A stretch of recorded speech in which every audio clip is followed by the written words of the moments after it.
Novel کا نام ہے عشق آتش اور اس کو لکھا ہے سعدیہ راجپوت نے۔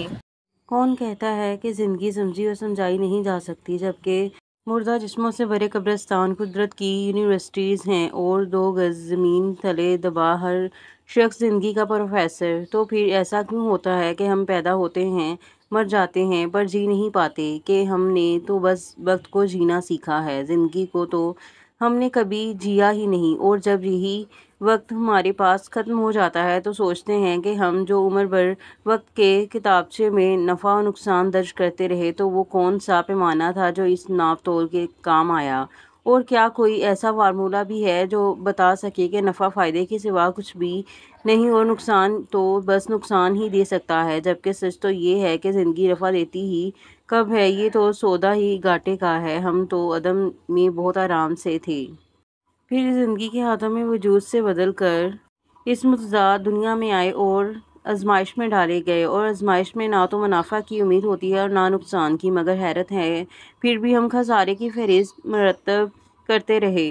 زندگی تو جیسا گزرنا تھا ویسے ہی گزر جاتی ہے، کم از کم وقت رخصت یہ خلش تو نہ ہوتی کہ ہم نے جو نقصان کا کھاتا بند کر دیا ہوتا تو شاید زندگی کچھ سہل ہو جاتی۔ ہم مگر سمجھتے ہی نہیں، اور وقت ہے کہ ختم ہوتا ہوتا ہے، کبھی دوسرے کا تو کبھی ہمارا۔ صدیوں سے یہی کھیل کھیلا جا رہا ہے، ہم آتے ہیں سیدھے راستوں کو خود اپنے لیے پیچیدہ بناتے ہیں اور یہ کہتے گزر جاتے ہیں اب جو دیکھے تو کوئی ایسی بڑی بات نہ تھی، یہ شب و روز ماہ و سال کا پرپیچ سفر قدرے آسان بھی ہو سکتا تھا۔ ہم ذرا دھیان سے چلتے تو وہ گھر جس کے در و بام پہ ویرانی ہے، جس کے ہر طاق پہ رکھی ہوئی حیرانی ہے، جس کی ہر صبح میں شاموں کی پریشانی ہے، اس میں ہم چین سے آباد بھی ہو سکتے تھے۔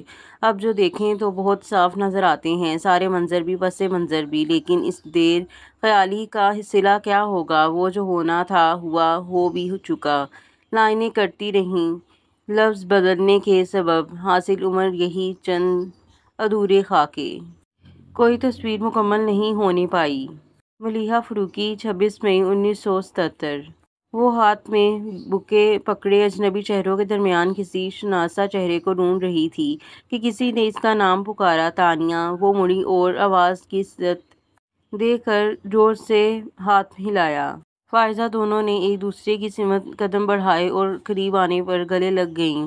بھائی کی انگیجمنٹ مبارک ہو، تانیہ نے الگ ہوتے ہوئے کہا۔ تھینکس، فائزہ نے مسکرا کر مبارکباد قبول کی۔ چلو تمہیں اپنے ہونے والی بھابھی سے ملواؤں۔ پھر تانیہ کا ہاتھ پکڑ کر اسٹیج پر چڑھ گئی۔ تانیہ نے فائزہ کے بھائی کو وش کرکے اس کے ساتھ بیٹھی سجی سنوری اور خوش نمائی سی لڑکی کو بُکے پیش کیا اور پھر چند جملوں کے تبادلے کے بعد فائزہ کے ساتھ ہی اسٹیج سے اتر گئی۔ تمہاری ممی نظر نہیں آ رہیں؟ ابھی تو یہیں تھیں، فائزہ نے ادھر ادھر نظریں دوڑاتے ہوئے کہا، پھر تانیہ کو لے آگے بڑھ گئی۔ سنو، تانیہ نے اسے مخاطب کیا جو چلتے چلتے رک کر مہمانوں سے حال احوال بھی دریافت کرتی جا رہی تھی۔ ہوں، فائزہ نے اس کی طرف دیکھ کر کہا۔ وہ نہیں آیا؟ کون؟ کس کی بات کر رہی ہو؟ وہ مسکراہٹ دبا کر انجان بنتے ہوئے بولی۔ تمہارے کزن کی، تانیہ نے سنجیدگی سے کہا۔ فائزہ مستقل شرارت کے موڈ میں تھی۔ میرے تو سبھی کزن یہاں ہیں۔ فائزہ کی لاپرواہی عروج پر تھی۔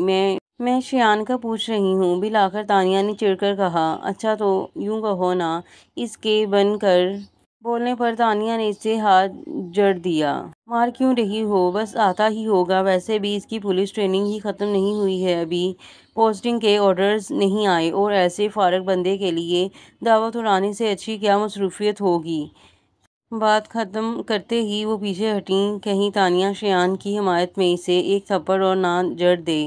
تانیہ نے اسے گھورا مگر پھر کشیدہ نظر انداز کرتے ہوئے پوچھا، ایک بات تو بتاؤ۔ پوچھو۔ صورتحال قابو میں دیکھ کر فائزہ اس کے برابر آ کھڑی ہوئی۔ شایان کس رشتے سے تمہارا کزن ہے؟ اصل میں میری ممی شایان کی مدر کی کزن ہے۔ اچھا۔ سر ہلاتے ہوئے تانیہ نے سامنے دیکھا تو اس کی نظر ڈنر سوٹ میں ملبوس شایان کے دراز قد وجود پر پڑی۔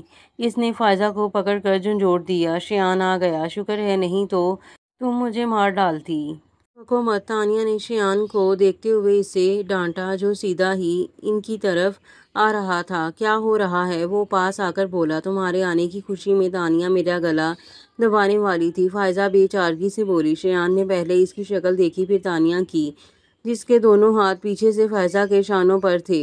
تانیہ نے بدک کر اپنے ہاتھ ہٹائے اور زور سے اسے دھکا دے کر بولی، دفع ہو جاؤ۔ ہاں، ہو ہی رہی ہوں، ویسے بھی تم جیسے کبابوں کی ہڈی بننے میں اپنا ہی نقصان ہے۔ اور ہاں جاتے جاتے وہ بولی، یہاں سے ہلنا مت، میں ممی کو لے کر آتی ہوں۔ وہ چلی گئی تو شایان نے مسکراہٹ دبا کر پوچھا، کیا تم واقعی اس کو مار رہی تھی؟ بیکار کی باتیں مت کرو، تانیہ برا منا کر بولی، تمہیں نہیں پتا اسے ایکٹنگ کرنے کا کتنا شوق ہے۔ تانیہ کچھ پل کی خاموشی کے بعد شایان نے اسے پکارا تو وہ سر اٹھا کر اسے دیکھنے لگی۔ ایک بات کہوں، کہو۔ شولڈر کٹ بالوں کو چہرے سے ہٹا کر وہ سنجیدگی سے اس کی طرف متوجہ ہو کر بولی تو وہ دھیرے سے مسکرا کر بولا، پہلی بار تمہیں یوں سجے سنورے روپ میں دیکھ رہا ہوں، اچھی لگ رہی ہو۔ وہ پزل ہو گئی، واقعی وہ ہمیشہ بہت سادہ سے حلیے میں رہا کرتی تھی، اپنی طرف سے خاصی لاپرواہ، لیکن آج خلاف معمول ہلکی امبرائڈری کے شفون کے شلوار قمیص میں دوپٹہ کندھوں پر ڈالے، ہلکے میک اپ کے ساتھ میچنگ جیولری پہنے کافی مختلف لگ رہی تھی وہ تو، اور آج بال بھی بینڈ کی قید سے آزاد شانوں پر لہرا رہے تھے۔ شایان کے اس قدرے ڈائریکٹ جملے پر حالانکہ وہ بس ایک پل کو ہی گڑبڑائی تھی، پھر بھی محفوظ سی ہنسی۔ ہنس کر تانیہ نے کھپری سے اس کی سمت دیکھا، کیا یہی کہنا تھا؟ وہ فوراً بولی، نہیں، کہنا تو کچھ اور ہے، پر سوچا تمہاری تھوڑی سی تعریف کر دوں، سنا ہے لڑکیوں کو اپنی تعریف بہت اچھی لگتی ہے، پھر ان سے جو بھی کہا جائے وہ فوراً مان جاتی ہیں، تم کیا منوانا چاہتے ہو؟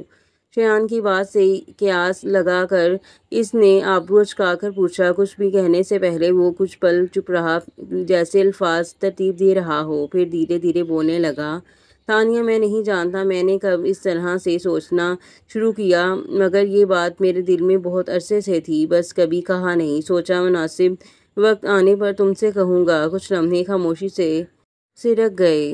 وقت پتہ نہیں مناسب ہے یا نہیں، مگر میں اب اور انتظار نہیں کر سکتا۔ اپنی بات کے آخر میں اس نے تانیہ کی طرف دیکھا جو ایک ٹک اسے ہی دیکھ رہی تھی۔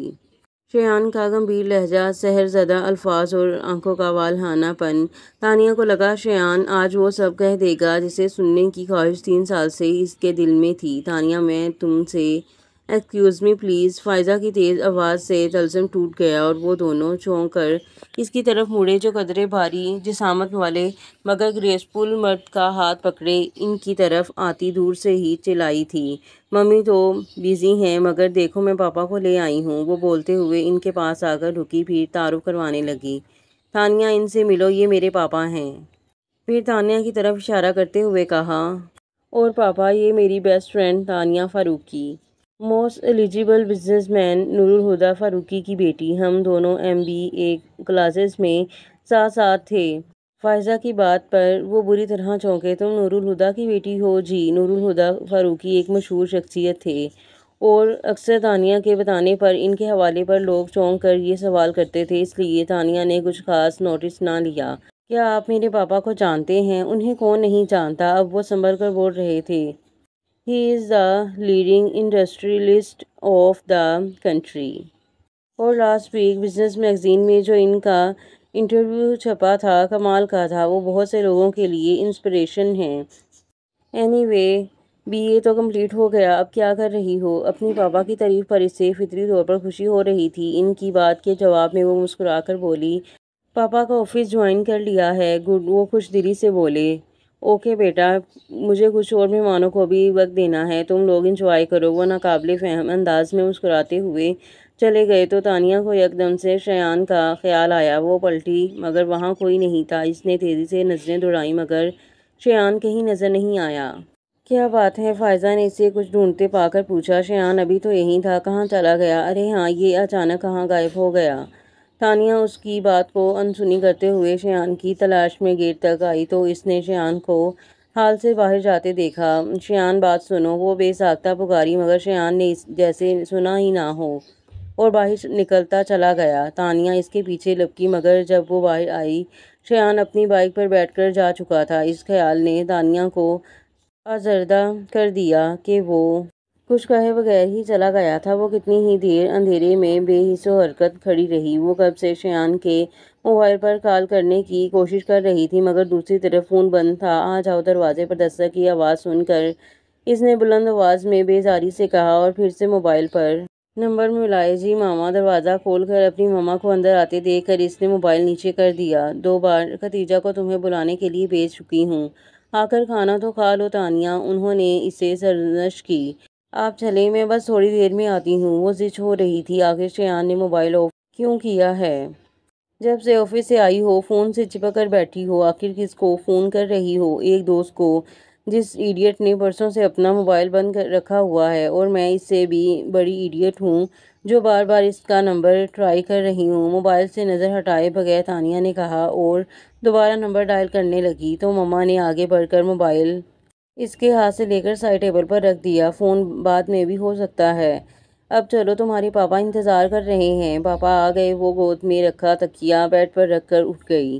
ہاں، اور تم 5 منٹ میں نیچے آ جاؤ ورنہ میں تمہارے پاپا کو بھیجتی ہوں، وہ دھمکی آمیز انداز میں کہہ کر کمرے سے چلی گئیں تو تانیہ نے بھی فٹافٹ منہ ہاتھ دھویا اور بال کلپ میں جکڑ کر نیچے ڈائننگ روم میں آ گئی اور کرسی گھسیٹ کر بیٹھتے ہوئے نور الہدیٰ سے کہا، کیا بات ہے پاپا، آج آپ 9 بجے ہی گھر پر نظر آ رہے ہیں؟ بس بیٹا، گھڑی نے دھوکہ دے دیا، ورنہ میں تو 12 بجنے کے بعد ہی گھر آیا تھا، شاید اٹک گئی ہے۔ تانیہ کے شرارتی انداز میں پوچھنے پر وہ سنجیدگی سے بولتے ہوئے آخر میں یوں انگلی سے کلائی پر بندھی گھڑی کو ٹھوکنے لگے جیسے گھڑی واقعی اٹک گئی ہو۔ ٹیبل پر اپنی نگرانی میں کھانا لگواتی مریم فاروقی نے ان کی بات سنتی تو ان کے مذاق کو سمجھ کر خفگی سے بولیں، کیوں 12 بجے سے پہلے گھر آنے پر پابندی ہے؟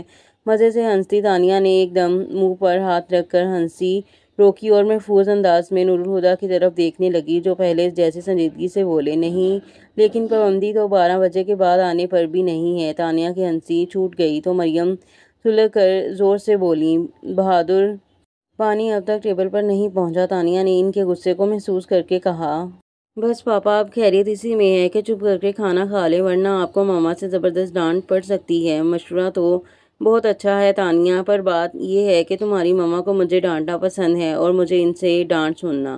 نور الہدیٰ، کھانا ٹھنڈا ہو رہا ہے۔ ان کے تنبیہی انداز میں ٹوکنے پر نور الہدیٰ نے بڑی فرمانبرداری سے سامنے رکھی پلیٹ میں سالن ڈالا اور چپاتیوں کے لیے ہاتھ بڑھایا۔ ہمارے صاحبزادے نظر نہیں آ رہے، کہاں ہیں؟ وہاں مریم نے سامنے رکھے ٹی وی کی طرف اشارہ کیا جس پر Pakistan India cricket match live telecast ہو رہا تھا۔ نور الہدیٰ اور تانیہ نے ایک ساتھ ٹی وی کی طرف دیکھا اور تانیہ حیرت سے بولیں، ٹی وی میں نہیں، اسٹیڈیم میں دوستوں کے ساتھ میچ دیکھنے گئے ہیں۔ جواب دے کر وہ تانیہ کی پلیٹ میں سالن نکالنے لگیں جس کی پلیٹ اب تک خالی تھی۔ دادا جان بھی ساتھ گئے ہیں؟ تانیہ نے پوچھا۔ وہ اپنے کمرے میں ہیں، آج پھر ڈپریشن کا دورہ پڑا ہے، صبح سے دروازہ بند کر کے بیٹھے ہیں۔ کتنی بار ان کا دروازہ بجا چکی ہوں مگر وہ کوئی جواب نہیں دے رہے۔ دادا جان کے اس طرز عمل کے سبھی عادی تھے اور اب تو کوئی کنونس بھی نہیں کرتا تھا۔ مریم نے بنا کسی تشویش کے اطلاع دی اور اپنی پلیٹ میں کھانا نکال کر کھانے لگی۔ نور الہدیٰ بھی کسی تاثیر کے بغیر کھانا کھا رہے تھے لیکن تانیہ نے سامنے رکھے کھانے کو ہاتھ بھی نہیں لگایا۔ پتہ نہیں دادا جان کو ایک دم سے کیا ہو جاتا ہے، کیوں خود کو کمرے میں بند کر لیتے ہیں، پھر اگلے کئی دنوں تک انہیں کسی چیز کا ہوش نہیں رہتا۔ پاپا، آپ کو پتہ ہے دادا جان ایسا کیوں کرتے ہیں؟ افسردگی سے خود کلامی کرتے ہوئے آخر وہ نور الہدیٰ سے پوچھنے لگی۔ کھانا کھاتے ہوئے ایک پل کو نور الہدیٰ کا ہاتھ بھی رکا، پھر وہ تلخی سے بولے، بہو گے عمر رفتہ کے کچھ زخم جو بے کل کرتے ہوں گے۔ اس عمر میں یوں بھی آدمی کے پاس بچانے کے لیے بہت کچھ ہوتا ہے۔ تانیہ کو اس کا انداز اور ان کی بات دونوں ہی ناگوار گزرے۔ وہ اپنی جگہ سے اٹھ کھڑی ہوئیں، میں دادا جان کو لے کر آتی ہوں، انہوں نے صبح سے کچھ نہیں کھایا ہوگا۔ پھر کسی کی طرف دیکھے بغیر وہاں سے چلی گئیں۔ لاؤنج میں دائیں اور بائیں دونوں جانب سیڑھیاں تھیں۔ دائیں طرف کی سیڑھیاں اور اوپر منظر کے کوریڈور سے جڑتی تھیں جبکہ بائیں جانب کی سیڑھیاں بیسمنٹ میں جاتی تھیں جہاں اسٹڈی سے ملحق کشادہ لائبریری تھی۔ بیسمنٹ کی انہی سیڑھیوں کے ایک جانب اظہر فاروقی کا کمرہ تھا۔ تانیہ کی کئی بار کی دستکوں کے بعد بھی اندر سے کوئی جواب نہ آیا۔ دروازہ کھولیں دادا جان، مگر اندر ہنوز خاموشی کا راج تھا۔ میں آپ کو لینے آئی ہوں اور لیے بغیر نہیں جاؤں گی۔ جواب نظارت، ٹھیک ہے، آپ کو دروازہ نہیں کھولنا تو نہ کھولیں، میں بھی یہیں دروازے کے پاس ہی بیٹھی رہوں گی۔ اور پھر وہ سچ مچ دروازے کے پاس دیوار سے ٹیک لگا کر بیٹھ گئی۔ اگلے کچھ اور پلوں کی خاموشی کے بعد ہلکی سی کلک کی آواز کے ساتھ دروازہ کھل گیا۔